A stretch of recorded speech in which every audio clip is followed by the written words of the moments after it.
Hey ladies, just a little note for you before you go cutting your fabrics for the bumblebee block. Bumblebee block that we'll do next Wednesday. Leslie, on Wednesday we did discuss this section. If you wanted to not cut all those K and L pieces in yellow and black or yellow and grey, what you could do is just use a piece of fabric that you think fits a bee, because it'll just be cut to 5.5 by 8.5. So you can just use that fabric and cut it to that size instead of cutting those pieces and sewing all those rows. That is another option to help cutting a bit easier.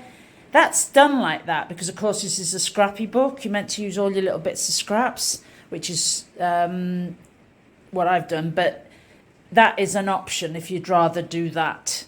And then the other thing, all the other things, cutting is all pretty straightforward. But what I will say is when you get to cutting O and P, those pieces, those are mine, one of those will be O and one of those will be P.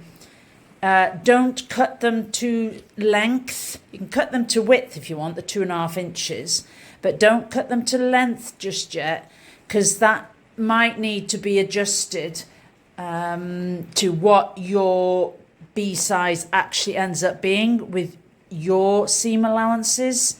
So I find it better to not cut borders like that until you've actually made the central section, the central block, and then do those outside borders at whatever length your block actually ends up being.